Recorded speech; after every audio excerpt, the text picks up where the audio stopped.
The moment people hear Tripartite Agreement of 1936, their eyes usually glaze over.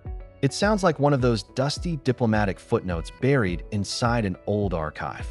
But the truth is far stranger than the name suggests. Because this forgotten pact, this quiet and signed understanding between three struggling empires, didn't just stabilize global currencies for a moment. It rewired the architecture of money itself.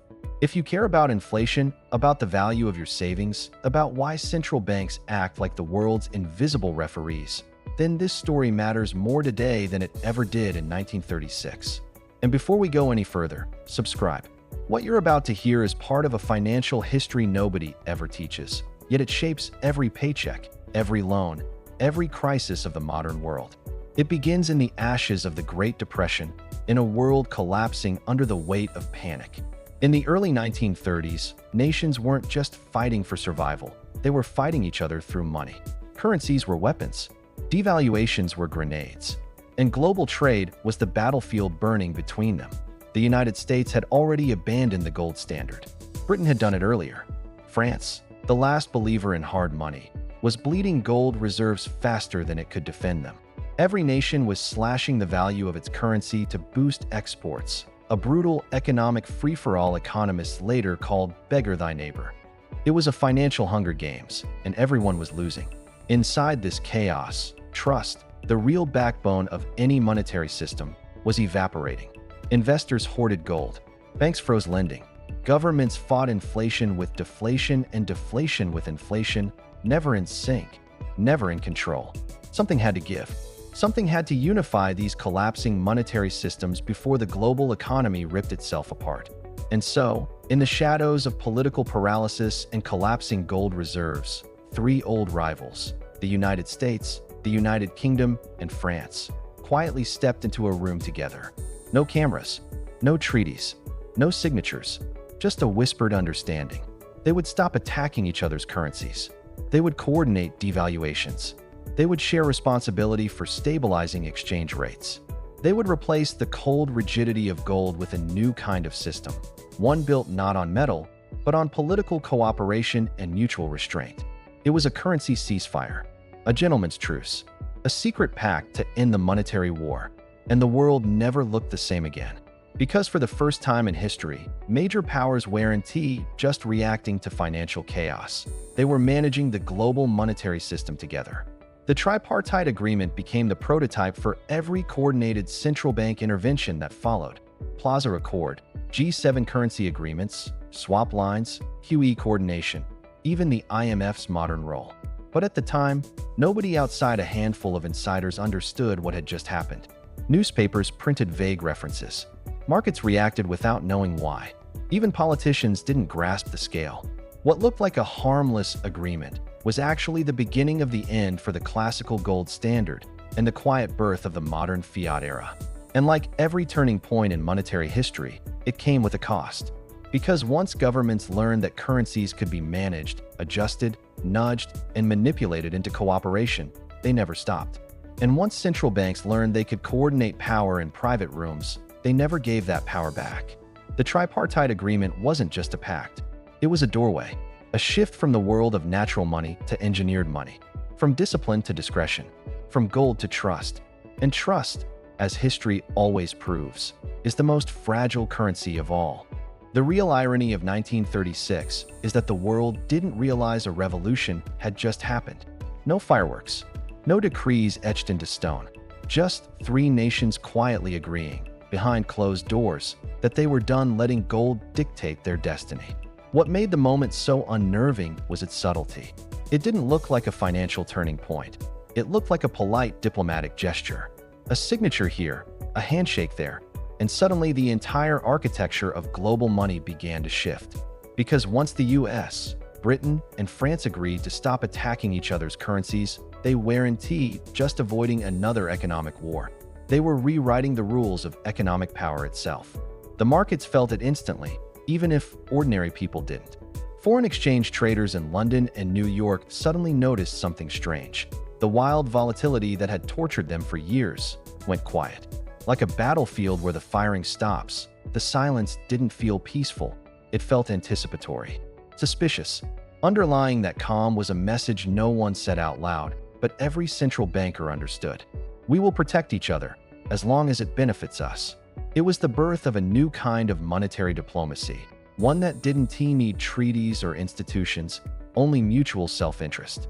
And as that idea settled into place, gold, the ancient anchor of global finance, began to loosen its grip. For centuries, gold had been the great equalizer. A nation could lie, politicians could bluff, but gold was uncompromising. If you mismanaged your currency, gold left your country. If you printed too much money, the gold price rose and embarrassed you. But the tripartite agreement introduced a new concept. Money could now be managed, guided, massaged into stability, or pushed into instability, depending on what the moment demanded. And once you accept that premise, the door quietly opens to everything that would later define the modern financial world.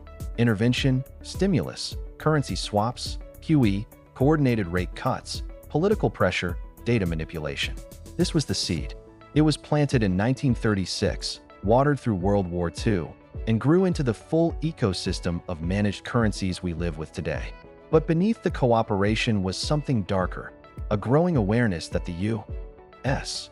was becoming the gravitational center of global finance. Not because America demanded it, not because it was written into any treaty, but because the world simply had no other choice. Europe was still fractured, exhausted, and broke. France's political instability scared investors. Britain, while still prestigious, had an economy weakened by the Depression and burdened by imperial commitments it could no longer fully finance.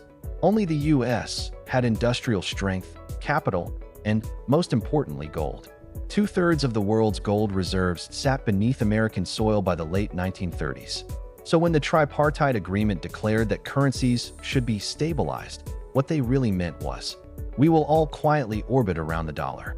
This was the quiet birth of the dollar era, not 1944 at Bretton Woods, but 8 years earlier, in a backroom pact that avoided headlines. The press called it cooperation. Historians called it diplomacy. But in reality, the tripartite agreement was an early blueprint for something far more powerful, a world in which the stability of money was not determined by metal, but by political alignment. And once you step into that world, there's no going back. The strange thing about the tripartite agreement is that it never felt like a treaty. There were no flags, no grand speeches, no photographers capturing signatures on thick parchment. It was whispered into existence, born in secret hotel rooms, exchanged through diplomatic cables, and molded quietly by men who understood that the world was running out of time. Behind the scenes, every nation was terrified of the same thing, another collapse. The kind of collapse that doesn't just empty bank vaults, but empties governments. By 1936, fear had become a currency of its own. Markets were unhinged. Capital was fleeing across borders in silent waves. Traders were watching the price of gold the way a doctor watches the pulse of a dying patient. Every movement, every tick, meant something. And in Paris, London, and Washington, ministers admitted privately what they never dared say in public. If we don't stop the currency war, we won't have countries left to govern. The collapse of the gold standard had left the world drifting without gravity. Nations were devaluing their currencies to steal trade. Markets were punishing any country that blinked. And ordinary people were watching their savings evaporate. Again, there was a growing sense that the global financial system was no longer a system. It was a knife fight. So the United States, Britain, and France, three nations bruised by depression, political extremists, and collapsing trust, agreed to sit down and shape something new. Not a new gold standard, not a new empire of fixed rules, but a fragile truce. A truce that said, we will not sabotage each other's currencies. We will not let our exchange rates drift into chaos. And if gold moves, we move together. It wasn't a treaty. It wasn't enforceable. It wasn't even official. But it was the first time in modern history that major powers admitted a truth we now take for granted. Money is not metal. Money is a negotiation. The moment they said it out loud, the world began to change. Markets calmed. Gold outflows slowed. And for the first time since the crash of 1929, there was a thin line of stability, a pause in the panic. Yet beneath that calm, something deeper was forming, quietly, almost innocently. A new idea of money, a new philosophy, a new power structure. Because once you accept that money doesn't need gold, you open the door to a more unsettling possibility. Money doesn't need anything except trust, and trust can be created, managed, manipulated, or weaponized. That realization became the silent engine of the tripartite era. Governments discovered they could steer markets with words. Central banks learned they could defend currencies with coordination instead of gold. And financial diplomacy, the art of shaping money through alliances, was born. But there was a complication no one truly accounted for. The moment you unhook money from metal, you also unhook it from restraint. You unhook it from limits. You unhook it from the physical world. The tripartite agreement did not say this out loud, but in practice, it had replaced the gold standard with something far more dangerous, a political standard. Money became a decision, not a weight, not a promise, a decision, and decisions can change. The strange thing about the tripartite agreement is that it didn't feel like an agreement at all. There were no handshakes in front of cameras, no treaty documents rolled out on polished mahogany tables. It unfolded quietly, almost shyly, between diplomats and central bankers who understood that the world was collapsing faster than nations could build defenses. The gold standard had shattered trust, competitive devaluations were sinking global trade, and every country was trying to out-cheap its neighbor just to survive. So the United States, Britain, and France did something almost unthinkable at the time. They stopped fighting. They didn't do it out of moral clarity or some newfound sense of international brotherhood. They did it because the alternative was economic self-destruction. Every nation could see, just by glancing at its dwindling reserves, that the world was headed for a currency war nobody could win. The talks were deliberately vague. Nothing written, nothing binding, nothing that could be held up in parliament and ripped apart by nationalists crying treason. It was an agreement held together by one fragile substance, trust. And that's the irony. In an era defined by broken systems, collapsing banks, and political extremism, the only thing stabilizing the global economy was an unwritten promise whispered between three desperate governments. But that promise changed everything. Once the pact kicked in, something remarkable happened. The frantic gold drain slowed.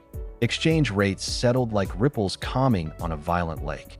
For the first time since the 1920s, the world had a glimpse, just a glimpse, of stability. And behind closed doors, Washington exhaled.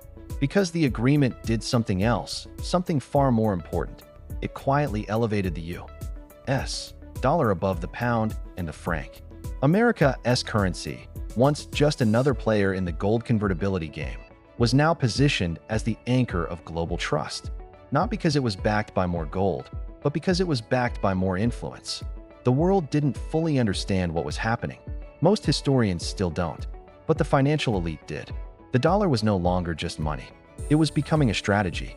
And with every central bank that chose cooperation over chaos, its gravitational pull grew stronger. Meanwhile, Britain clung to the agreement like a life raft. Its empire was crumbling under war debts and colonial resistance, and stabilizing the pound was the only way to prevent a financial heart attack at home. France, still reeling from political divisions and declining gold reserves, needed the pact to stop its economy from imploding. But beneath the polite language and diplomatic smiles, the ground was shifting. Each nation wanted stability. Only one would walk away with dominance. As the 1930s deepened, the pact started functioning like a shadow central bank. Not official, not legal, but powerful. When one currency wobbled, the other stepped in. When gold outflows surged, they coordinated interventions. When markets panicked, they calmed them. The world unknowingly entered the first prototype of modern monetary cooperation. But like all prototypes, it was fragile. What made the tripartite agreement so strange, almost unreal, was how quietly it happened. No signed treaty, no ceremonies, no flags, no headlines. Just three finance ministers in dim rooms, whispering about the fate of global currencies while the rest of the world struggled through unemployment lines and collapsing trade. It wasn't a pact built on law. It was built on trust, perhaps the rarest currency of all during the 1930s. And yet, despite its fragility, it somehow worked. For the first time since the Great Depression began, the world's biggest economies stepped away from unilateral panic and moved toward coordinated survival. The foreign exchange markets felt the shift first. Traders who had grown accustomed to waking up to brutal overnight devaluations suddenly encountered a strange new calm. The gold outflow slowed. Speculators backed off. And slowly, cautiously, the arteries of global trade began to unclog. For ordinary people, nothing looked different, but everything was different. Prices stabilized. Importers could plan again. Exporters could breathe. It was like someone had finally reached for the emergency brake on a runaway train. But behind that brief calm was a deeper transformation, one most people never saw. The tripartite agreement didn't just manage currencies, it rewired the meaning of money. Because once three nations agreed that exchange rates could be managed through cooperation, not gold, the psychological grip of the gold standard began to loosen. Currencies no longer needed to behave like fixed, obedient weights on a scale. They could bend. They could adjust. They could respond to policy, not just scarcity. It was a radical shift. The world didn't realize it then, but the age of metal-backed money had just taken its first step toward extinction. And America, quietly, politely, almost invisibly, became the center of the new monetary universe. London still carried the memories of imperial finance. Paris still held the glow of centuries of influence. But Washington now pulled the strings. The U.S. had the biggest economy, the deepest reserves, the most stable political system. And in this new era, the nation with the strongest balance sheet would shape the rules of the game. The tripartite agreement didn't make the dollar king, but it built the throne. Even so, underneath the diplomatic smiles and warm communiques, something darker simmered. France worried that the pact was a trap. Britain knew its empire was weakening. And the U.S. understood that its rising financial influence would draw suspicion. A quiet tension pulsed beneath the cooperation. The knowledge that this agreement was little more than a temporary ceasefire in a much larger war over global monetary power. Because every nation had the same fear. If you allow other countries to influence your currency, how much of your sovereignty have you already surrendered? That unspoken anxiety would follow them for years. But for now, for a brief moment during the most turbulent decade in modern history, the world found a formula that kept it from falling apart. Three nations, three central banks, three competing interests, bound together by desperation and a shared fear of chaos. And even though the tripartite agreement was fragile, even though it was informal, even though it was never meant to be permanent, it worked long enough to keep the global system alive until the world could rebuild. But stability has a short memory. And in the late 1930s, events far more powerful than currencies began to stir.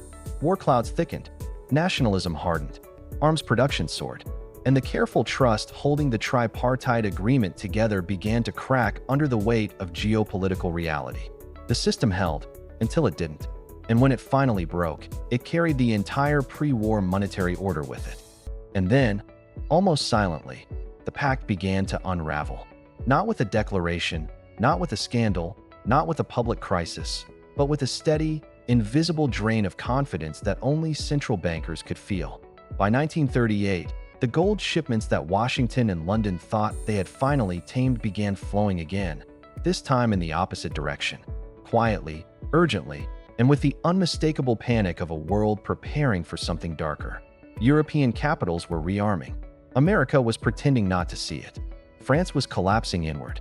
And the trio, this fragile gentleman's handshake meant to hold global finance together, was starting to shiver under the weight of reality. The foreign exchange markets sensed it first. Traders noticed that gold wasn't staying put, that official prices didn't match private demand, that governments were publicly promising stability while privately stockpiling bullion like doomsday preppers.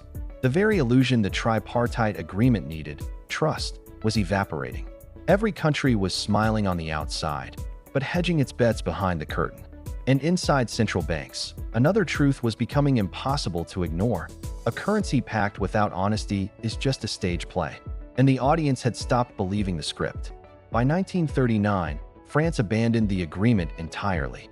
Not with anger, but with resignation, as if a soldier laying down a weapon they never believed in. Britain kept playing along, but only to buy time. America watched the system crack and did nothing to save it. Why? Because everyone finally understood the secret that had always been there, hidden beneath the language of cooperation and stability. The tripartite agreement was never designed to last. It was designed to delay, to stall, to keep the markets calm long enough for the world to brace for the next storm. And that storm was already gathering. The collapse of old empires, the rise of new powers, and a war that would end the very idea of a gold-backed global system. When the first shots of World War II rang out, the pact didn't explode. It simply dissolved, as if it had never truly existed at all. But the real climax wasn't its collapse. It was the revelation left in its wake. Money was now a weapon, not metal, not gold, not a fixed promise, but a tool of strategy, diplomacy, manipulation, and global control. The tripartite agreement didn't just stabilize currencies for a moment. It rewired how the world thinks about value. It told governments, you don't need gold to control money. You only need cooperation or dominance. It told central banks, manipulation is not a scandal, it's a policy. It told investors, stability is not real, it's negotiated. And it told ordinary people, quietly, indirectly, without ever saying the words, that the era of honest money had ended and the era of managed reality had begun. That was the true climax. Not the pact itself, but the world it birthed. A world that still exists today. A world where currencies drift, markets tremble, and central banks meet behind closed doors. Not to follow the rules, but to decide them. When the tripartite agreement finally dissolved into the smoke of war, the world barely noticed. No speeches, no headlines, no grand funerals for a currency pact that had tried, for a brief moment, to hold together a collapsing financial order. But its fingerprints never vanished. Because what came after, Bretton Woods, the IMF, coordinated interest rate decisions, central bank diplomacy, managed floats, Plaza Accords, Shanghai Accords, even today's silent currency interventions, all carry the DNA of that forgotten deal signed in 1936. A pact with no laws, no enforcement, no institutions, only trust. And yet it worked, long enough to prove a dangerous truth. When governments decide to control money, the market doesn't disappear. It waits, quietly, and pushes back harder. The tripartite agreement was not just a financial truce. It was the moment the world admitted something it still refuses to say out loud. That once money becomes a political tool, stability becomes a performance, and every performance has a breaking point. The crash of the gold standard, the rise of the dollar, the era of fiat, the endless cycles of inflation and intervention, they all trace back to this fragile, unspoken experiment in monetary cooperation. A pact nobody remembers, but everyone still lives inside. And that is the quiet legacy of 1936, a world held together not by gold, not by rules, but by confidence. Confidence that can evaporate faster than any metal ever could. If you want more documentaries that expose the hidden machinery shaping global money and power, subscribe. The next story goes even deeper.